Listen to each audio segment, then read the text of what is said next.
L'innovation économique africaine n'est pas un rêve lointain, c'est une réalité que nous vivons en 2026. Bienvenue dans ce nouveau numéro dédié à la culture de l'intelligence, option économique africaine. Depuis des décennies, l'économie africaine avait souffert de l'extraversion, selon le propos de Capo Nubukpo, cet éminent économiste africain.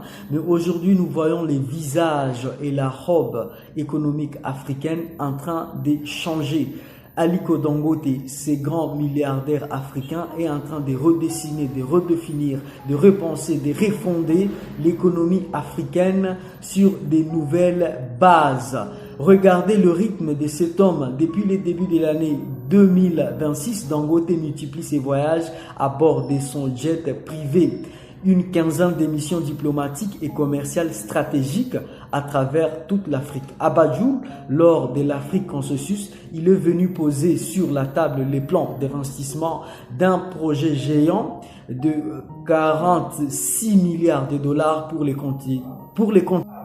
À Cotonou, il a négocié pour fluidifier le commerce transfrontalier en Afrique de l'Est, à Kampala, Nairobi et Dodoma. Il a échangé directement avec le chef d'État pour installer le hub d'approvisionnement en carburant et en engrais.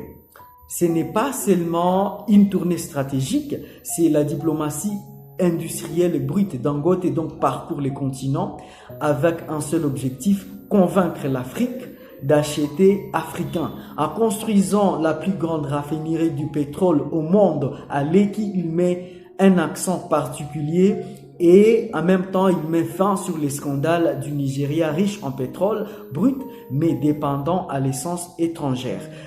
Alors, il y a trois grandes questions qui se posent bien évidemment. La première question, quel sera le rôle du clan Dangote sur les changements du paradigme éducatif africain? Comme vous savez, le système éducatif africain reste très théorique. Alors nous nous posons la question, celle de savoir comment le clan Dangote va redynamiser, repenser, réorienter les systèmes éducatifs africains pour les rendre beaucoup plus rentables économiquement. La deuxième question, pourquoi Dangote ne s'intéresse-t-il pas à tout ce grand réserve pétrolier qui se localise au bas Congo à l'ouest de la RDC? Parce que la RDC en elle seule contient aussi des grands gisements du pétrole. La troisième question qui se laisse poser est celle de savoir quelle sera la partie ou quel sera le projet de l'énergie verte, parce que comme vous savez, l'Afrique aussi a un grand potentiel en termes de l'énergie géothermie.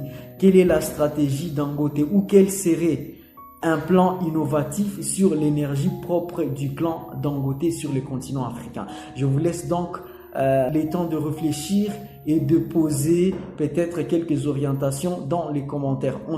On se retrouve à très bientôt dans un nouveau numéro consacré à la culture de l'intelligence et des innovations.